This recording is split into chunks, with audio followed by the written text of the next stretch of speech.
मैं खानदानी फकीर नहीं हूँ। बाबा सरकार की मलंगनी हुई, इधर दाना भी बेचती हूँ। 600-700-800 कमा लेती। लंगर पानी भी ले जाती हूँ, लंगर न्याज भी होती है। बेटा गहनी मरीज है, किराए का घर है। 2 भाई हैं, वो पागल हैं, मेरे साथ रहते हैं। अब्बू का इंतकाल हो गया।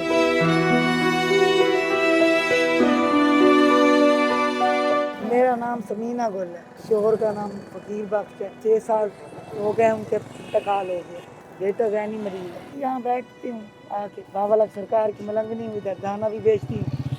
शुक्र है, अल्लाह का गुजारा हो जाता है। किराए का घर है, महंगाई का दौर है। पहले मैं इधर बैठती, जब से यही महंगाई हुई है मकान किराए का है, मजबूरी की वजह से। 2 भाई हैं, वो पागल हैं, मेरे साथ रहते हैं। अब्बू का इंतकाल हो गया। अभी अब्बू वापडा में थे मेरे। बहन पेंशन नहीं बनने देती मेरे नाम, कहती है वहाँ से पेंशन ले आओ, यहाँ आके हमें दे दो। मैंने कहा जाओ तुम ले लो। मैं बाबा सरकार के दर पे बैठी हूँ। शुक्र अल्लाह, इतनी पेंशन नहीं मिलती जितना यहाँ से मुझे मिल जाता है। मेरा गुजर बसर हो जाता है। शुक्र अल्लाह, 4-5 किलो निकल जाते हैं। लोग आते हैं, बहुत आते हैं, सारा दिन आते हैं। जुमेरात को, जुम्मा और इतवार को ज्यादा आते हैं, छुट्टियां होती हैं ना, ज्यादा आते हैं। 600-700-800 कमा ले।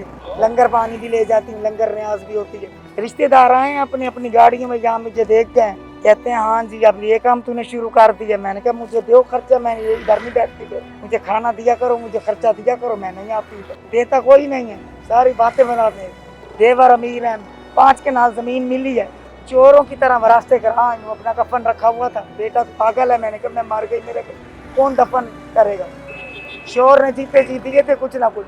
3 लाख बैंक में पड़ा था, वो भी जमीनों पे लगा है, अभी 1 रुपया भी नहीं। सुतेली बेटियां हैं, सुतेले दामाद हैं, वहाँ जाती हूँ डंडे मार मार के, स्टाफ तक छोड़ जाते हैं। कब्जा नहीं देते, नाम हो गई है जगह, बैल भी ले आई लेकिन कब्जा नहीं देते। वकील कहते हैं, दूसरे लोग कहते हैं बाहर कब्जे से बेच दो। 50 लाख की जगह है, मुझे 5 लाख देते हैं। फिर उससे अच्छा वही दुश्मन खा रहे हैं। अल्लाह को जवाब दें कि मेरा हिस्सा खा रहे हैं, मुझे नहीं देते। मैं खानदानी फकीर नहीं हूँ। अभी 3 साल से यहाँ बैठी, जब से मेरे अब्बू को पेंशन का घर चला रहा था। अब्बू का इंतकाल हो गया। इधर अपनी सगी बहनें खाती हैं, उधर सुतेली बेटियां खाती हैं। इन लोगों से तंग होकर अभी इधर आके बैठ गई। शुक्र है रोटी रोजी मिल जाती है रोज। जो इनको दाना डालने आते हैं, सभी तो नहीं दे जाते, कोई कोई अल्लाह के प्यारे दे जाते हैं।